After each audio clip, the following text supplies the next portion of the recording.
Doctor Baleshwar प्रसाद लोक रिस्पॉन्डिव channel से पहुंचे हैं सारण कलेक्ट्रेट कैंपस में। ये सीधा देखिए सारण समाहरणालय, उधर देखिए आप, ये देखिए सारण समाहरणालय का ये यानी ऑफिस है, जहां सामने पीछे हमारे डीएम साहब रहते हैं। इसी कैंपस में एक है रजिस्ट्री ऑफिस। रजिस्ट्री ऑफिस में एक इतना बड़ा घोटाला हुआ है, यानी कि मरे हुए आदमियों को जिंदा आदमियों के रजिस्टर पर लिस्ट लगाकर करोड़ों का घोटाला, यानी कि पूरा दस्तावेज़ को ही फर्जी कर दिया गया है। हम चलते हैं अब रजिस्ट्री ऑफिस की तरफ, हम उसके डिटेल बताएंगे आप उस स्पॉट पे चलकर। लोक रिस्पॉन्डिव चैनल के एक रिपोर्टिंग करते हुए ये हम बिहार के सारण डिस्ट्रिक्ट के छपरा, जो व्यवहार न्यायालय कैंपस कह सकते हैं, ये सामने का है जिला निबंधन कार्यालय, जो सारण छपरा के सामने खड़े हैं।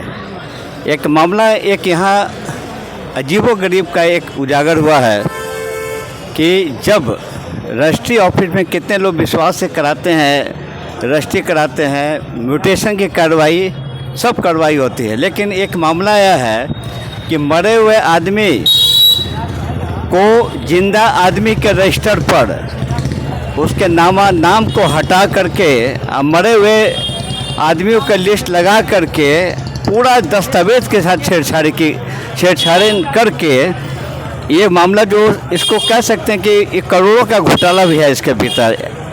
एक नहीं कई एग्जाम्पल है। जैसे कि हम बता रहे हैं कि ये इसको ऑलरेडी कभी प्रिंस मीडिया ने भी इसको काफ़ी सजगता से इसको छापा भी है।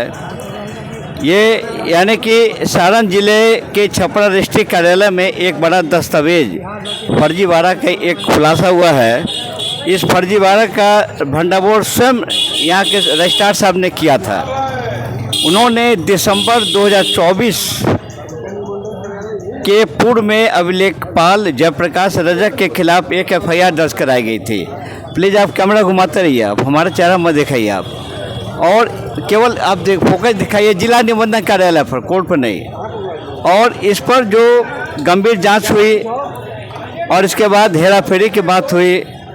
और हम इस मामले के बारे में बताना भी चाहेंगे कि सारण के दीपक कुमार मिश्रा ने सूचना के अधिकार के तहत उन्होंने एक रजिस्टर 1 की जिल्द की संख्या 123, दस्तावेज संख्या 15,570 वर्ष 1983 की प्रति की उन्होंने मांग की गई थी।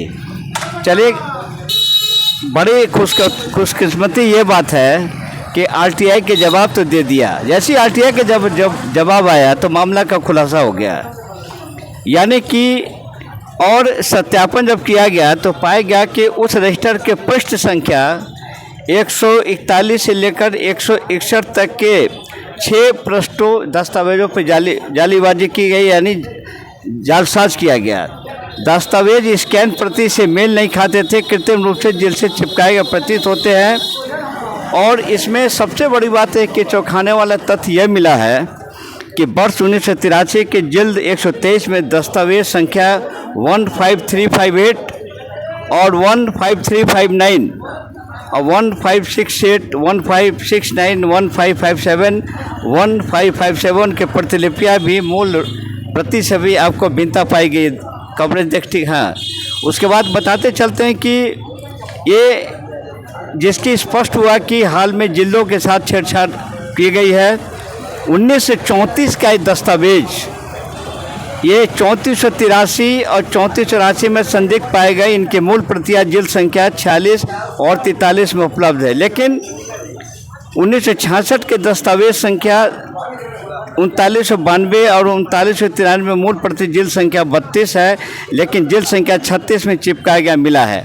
यानी कि जब मामला जब ये उजागर हुआ तो यहाँ के जो डीएम साहब ने इस पर काफ़ी संज्ञान लिया और उसी समय एक नगर थाना में भी एक एफआईआर दर्ज किया गया, जो मेरे पास देख सकते हैं। ये है नगर थाना का मुकदमा जो दर्ज किया गया है। ऑलरेडी नगर थाना अध्यक्ष प्राथमिकी दर्ज करने के संबंध में डिटेल सब इसमें दिया गया है। डिटेल देने के बाद ये भी देखिए है, ये कन्हैया बनांडी साहब हैं जो रिपोर्टर हैं, अभिलेखागार हैं, जो इसी जिला निबंधन कार्यालय के, और जो registered town PS case number 707/24 और आपको ये 6/12/24 का दर्ज हुआ। 419, 420, 467, 468 471 IPC में प्रीति राज ने इन्वेस्टिगेशन किया। ये तो हमारा हुआ अभिलेख का मुद्दा। अब सवाल में खड़ा ये करते हैं कि अनुसंधान पर कि 2024 के ये दिसंबर में FIR दर्ज हुआ और ये कल के अखबारों में सुर्खी में छपा, यानी कि जो अखबारों में प्रमुखता से छापी गई, यानी कि निश्चित तौर पर एक सवाल खड़ा करता है लोकेश पांडे चैनल कि डिले इन्वेस्टिगेशन डिले भी जो पुलिस को त्वरित गति से उस समय करना चाहिए था, जो नहीं हुआ। जो भी हो, अनुसंधान पर हमारा टीका टिप्पणी करना दूसरी बात, लेकिन फर्जरी की जहाँ बात है, फर्जी की बात है, ये बिल्कुल कटु सत्य है। और जो इस हमारे लोक स्मार्ट चैनल मांग करता है कि इस तरह से केस के जो टाउन थाना के जो अनुसंधान करता होंगे या जो यहाँ के ASP साहब जो इसका सुपरवाइज करेंगे, जो टीम अच्छी खासी अविलंब इसको उद्भेदन करना, गिरफ्तार करना इतनी अति आवश्यक है। अन्यथा एक मामला नहीं, ये तो समझे करोड़ों घोटा, इसमें क्या नहीं होगा। लेकिन सारण के रजिस्ट्री ऑफिस में बहुत बड़ा लगा धब्बा, आखिर ऐसा क्यों हुआ? निश्चित तौर पर ये कटु सत्य है कि ये अकेले कोई काम कर नहीं सकता है। हम चाहेंगे कि जितने इसमें अधिकारी, पदाधिकारी या कर्मचारी या जो भी इन्वॉल्व होंगे, हम उम्मीद करते हैं कि जरूर हमारे चैनल के इस पर संज्ञान लेते हुए कार्रवाई करेंगे। अन्यथा अगर विश्वास उठ जाएगा तो आदमी तब कहाँ जाएगा। बस इन शब्दों के साथ फिर आपको डिटेल हम सेकंड एपिसोड में दिखाएंगे कि इस पर कौन कौन सी कार्रवाई। फिर मिलेंगे आपको। जय हिंद।